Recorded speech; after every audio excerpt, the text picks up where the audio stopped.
네, 안녕하세요. 중국 공산당과 인민해방군, 글로벌리스트 흑막 세력, 악마의 나르티브 사제들, 이 세 집단에 대한 전 세계 가치지향 애국민중의 투쟁을 매일매일 전해드리고 있는 세넷 탈출입니다. 이재명이 무슨 심는다 이재명 해서 뭐 탈모 가지고 지금 쇼를 또 부려가지고 언론에 떠들썩하게 나고 세상 시끄럽게 만들었습니다. 그런데 지금 오후 5시 반 현재 국힘은 이준석의 거취에 대해서 의총이 지금도 진행 중입니다. 참으로 참 보고 있으면 갑갑한데요. 오늘 그 같은 사정을 이것저것 짚어보면서 이게 한국에서만 지금 있는 현상이 아니다. 그런 얘기를 좀 말씀드리고자 합니다. 심는다 이재명. 이런 얘기를 할 때 그 전략이 뭘까? 그 전략이 있어요. 그냥 나온 얘기가 아니라고 봅니다. 저는 이제 탈모 성형을 건강보험에 포함하자는 얘기인데 결국은 이재명의 전략은 이겁니다. 대선판을 또라이 개콘으로 만들겠다는 거예요. 개코메디.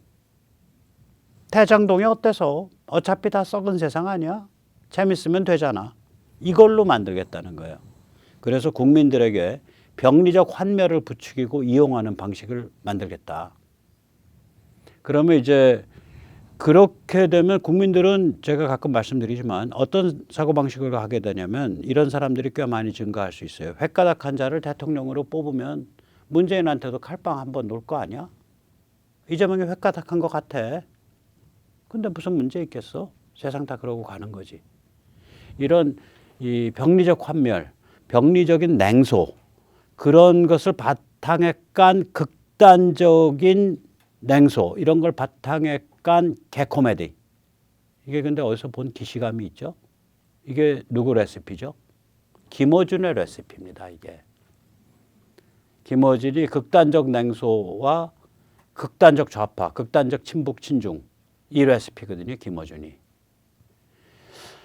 이 레시피 가지고 뭐 그래서 세상 좀 시끄러워졌다고 해서 뭐 인기 끄는 것 같다고 너무 겁낼 것 없습니다. 이건 사실은 지금 윤석열 캠프가 안 돌아가서 그렇지 이거는 개코메디 카운터펀치 바로 그냥 먹을 수 있습니다. 윤희숙이 말했죠. 탈모 파퓰리즘, 탈필리즘이다. 이재명 너 재배 쓰냐? 이 정도면 윤희숙이 상당히 점잖게 해준 거고요. 뭐 예를 들어서 이재명 악망문 쌍꺼풀도 넣어주세요. 이재명 악망문 광대뼈 깎는 것도 넣어주세요. 이재명 악망문 턱 깎는 것도 넣어주세요. 심지어 이재명 악망문 아주머니들이 모여서 이쁜이 수술도 넣어주세요. 별거 다 할 수 있어요. 이거 개코메디 되는 거예요. 그래 너 개코메디야? 너 한번 당해봐 하고 그냥 개콘으로 카운터펀치 먹이면 저거 깨고락지 됩니다. 지금 윤 캠프가 이게 작동을 안 해서 저걸 못하고 있을 뿐이고 그런 거지 저거는 그 뭐 그렇게 겁나는 그런 전략 전술이 아니에요. 그리고 저거는 또 다른 이슈를 제기하면은 아주 깨구락지 됩니다. 그러니까 개콘을 개콘으로 맞서는 건 캠프가 할 일이 아니라 사실 이제 젊은 친구들이 해주면 되고요. 캠프랑 관련 있는. 이제 점잖은 캠프에서는 심각한 이슈를 몇 가지 하면 돼요. 예를 들어서 노인 임플란트 못 해드리고 있는데 그런 거야말로 참 가슴이 아프다. 노인 임플란트가 커버가 안 되잖아요. 근데 하나 하면 100에서 150씩 들잖아요. 근데 요새는 임플란트 기술이 좋아서 제가 이쪽 바닥에 와서 하도 속을 썩였더니 이를 바득바득 갈고 자가지고 잇몸이 녹아서 제가 임플란트가 너덕게 됩니다. 근데 그 뭐 큰 문제가 없어요. 씹는다 윤석열 나오는 거죠. 참 뭐라고 이게 액수가 크기 때문에 함부로 못하더라도 국가가 어떻게든 보조하는 방법을 찾아보겠다. 뭐 이런 것도 가능하고요. 그 다음에 이제 희귀병 케이스들이 있어요. 이 희귀병들이 약이 희귀해요. 약이라는 게요. 이게 신약 개발이 몇 조씩 드는데 몇 조씩 들어서 개발해 봐야 꼴랑 전 세계에서 1년에 뭐 한 10,000병, 20,000병, 100,000병 판다 그러면 그 약값이 얼마나 비쌀 거예요. 희귀약들이 약을 제조하는 데에 들어가는 제조 코스트가 비싸서 비싼 게 아니라 약품이 나오기까지의 전체 코스트를 몇 개 안 되는 분량에다가 실어야 되니까 약값이 어마무시하다고요. 희귀병, 희귀약들이. 그런데 이런 것들이 그래서 예를 들어서 자녀가 이런 희귀병, 희귀약을 써야 된다. 그럼 부모는 애가 하루라도 더 목숨을 연장하면 좋으니까 집 팔고 해서 폐가 망신하면서 저걸 쓴다고. 근데 저게 보험에 커버가 안 된다고요. 저런 게 많아요. 저런 걸로 눈물의 스토리를 딱 해버리면 저건 깨구락지 되는 거예요. 저 경망스러운 김어준의 레시피는. 그래서 이거는 뭐 전혀 뭐 겁날 거 없다. 이거는 윤석열이 자기 행보만 잘하면 된다. 행보만 잘하기 이제 쉽지 않으니까 문제죠. 이런 김어준 레시피 같은 현상, 이것이 한국에만 있는 게 아닙니다. 인류가 지금 이게 특이점을 통과하고 있기 때문에 아주 어지럽습니다. 뭐 한 반세기도 더 전이죠. 반세기도 더 전에 아인슈타인이 아주 유명한 말을 했어요. 과거는 죽었지만 미래는 아직 오지 않았다. 정확히 이제 직역을 하면 과거는 죽었지만 미래는 불확실하다. Past is dead, future is uncertain. 그게 아인슈타인의 말인데 지금 그 상태입니다. 이 현대 문명을 보통 이제 서양사에서는 르네상스와 종교개혁 때부터 봅니다. 그러니까 14세기가 이제 르네상스와 종교개혁이 꿈틀거린 시기인데요. 그때부터 봅니다.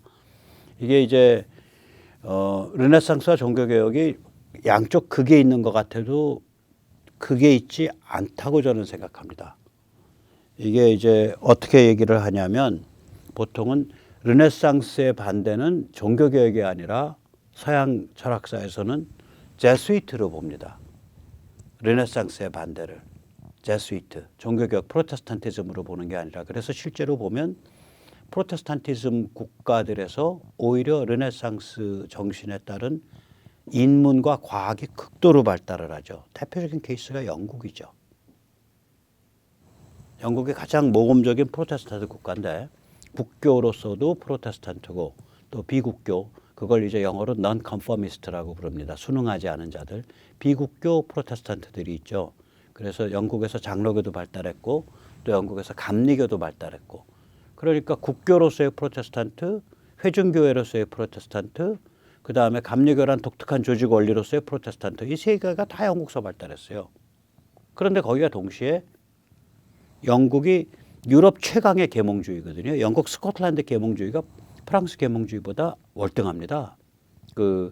존 럭크에서부터 휴움 이렇게 아담 스미스 이런 계몽주의 족보가 그게 다 장로교 프로테스탄트 지역인 스코틀랜드에서 발달했단 말이에요. 그래서 이 르네상스 계몽주의의 반대가 종교개혁 프로테스탄트가 아니라 저걸로 봅니다. 제수이트. 그러니까 그게 왜 반대가 되냐면 과학적 지식을 흡수하는 걸로 보여요. 제수이트가. 그래서 그 과학적 지식을 흡수해서 세계 각국에 다니면서 전도하겠다. 영화 미션에 나오는 그거죠. 그 전도하겠다는데 실제로는 그 지식만 딱, 그러니까 중체 서용이 아니라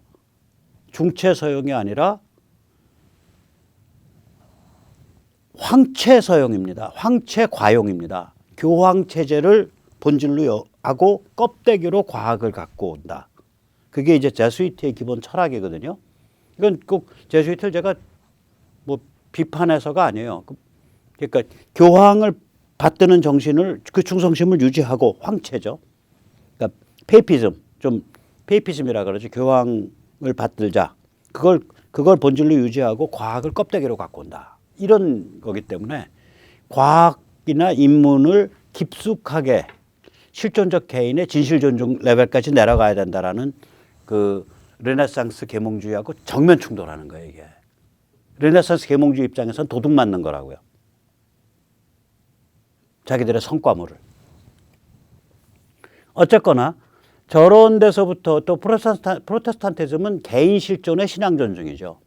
그러니까 개인 실존적 개인의 자유 및 진실 존중 이렇게 되면은 이제 르네상스 계몽주의가 되는 거고, 실존적 개인의 자유 및 신앙 존중 이렇게 되면 프로테스탄티즘이 돼요. 그래서 이게 거의 쌍생아로 발전을 합니다.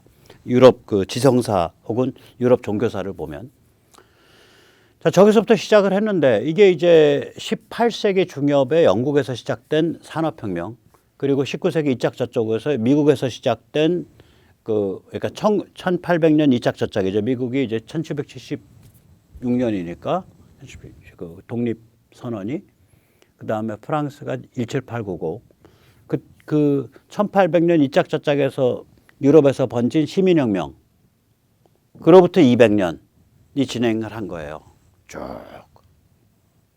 그러면 그 200년 동안에 전통적 공동체 유대가 거의 다 끊겨버렸죠. 그러니까 저걸 커뮤니테리안 어태치먼트라 그러거든요. 그 전에 사람이 태어날 때 뭐 가문의 소속이라든지 마을의 소속도 있다든지, 예를 들면은 러시아 같은 데서는 그 봉건제 유제가 깊게 남아서 19세기 거의 후반까지 지주들 간의 거래를 하면, 땅을 사고 팔면 그 땅에 붙어 있는 땅에 그 농민이 묶여 있어요. 예속돼 있어요. 그 땅에 농민까지 같이 사고 파는 거예요. 그러니까 땅 몇 평이 아니라 거기에 농가가 몇 가구고 농노가 몇 명이고 그 남녀 비율이 어떻게 되고 그 호적 그 뭐라 그럴까 그 인구 그 명단이 어떻게 되고 나이가 어떻게 되고, 이게 다 한무덕인 거예요. 그 매매 계약서가. 이거 일종의 공동체 유대죠. 그러니까 공동체 유대라는 게 반드시 꼭 좋은 건 아니에요. 굉장히 구질구질한 데가 있어요, 저게. 전통적으로 이렇게 내려오는 거니까. 예를 들면 그 전에 집성촌, 집성촌 뭐 아름다워요. 다 아는 것 같아요. 오케이. 집성촌마다 가보세요. 타성바지들은 개고생합니다. 타성바지 중에 배운 거 없어? 가진 거 없어? 그럼 뭐예요? 그 마을의 공동 머슴 아니에요. 온갖 굳은 일 다 하고 다니고. 그래서 간신히 입에 풀칠하고. 옛날 그 집성촌 가면 그런 마을 공동 머슴들이 있었어요. 집성촌 아름다워요인데 거기서 구박받고 사는 타성바지, 그리고 공동 머슴, 그 얘기까지 하고 나면 그거 과연 아름다운 거였을까? 생각할 수밖에 없다고요. 아무튼 그 공동체 유대라는 게, 그 전통적 공동체 유대라는 게 좋은 얼굴도 있지만 나쁜 얼굴도 있어요. 저게 아무튼 다 끊겼단 말이에요. 현대 문명의 개인화 추세가 극도에 도달한 거예요, 우리가. 그런데 거기서 보면 이제 지난 몇 년 동안에 정치 사상 문화 내전이 미국에서 많이 붙었죠. 글로벌리스트 민주당 진영하고 마가 트럼피즘 공화당 진영. 이제 완전히 진영 짜가지고 붙고 있죠. 이거는 동구 소련권 해체 이후 글로벌리스트들이 1990년부터 한 30년 천하였고요. 그 중간, 그 마지막인 그 2016년부터 5년 동안 기적적 반란이 있었죠. 미국의 트럼프, 영국의 브렉시트. 그러니까 지금은 뭐가 진행되고 있냐? 글로벌리스트 민주당과 MTR 사이에 정치 내전 진행되고 있다고요. 그 다음에 중국 추락, 미중 대립. 중국은 이제 황제 전체주의로 급속하게 추락 중이고, 이제 글로벌리스트들조차도 미중 대립 방향으로 가고 있죠. 그럼 이런 일이 왜 벌어졌냐 도대체? 왜 글로벌리스트 천하가 왜 다 이어지지 않은 거냐? 이 미디어 파워의 절대 평등 때문에 그렇습니다. 제가 이걸 농담 삼아서 미디어 파워 공산주의라고 불러요. 이거 절대 평등이에요. 절대 평등하잖아요. 이 미디어 파워가. 이거 잘만 쓰면은 지상파나 조중동 합친 것보다도 더 힘을 쓰는데, 이게 누구 손에나 다 있잖아요. 남녀노소 빈부귀천 상관없이.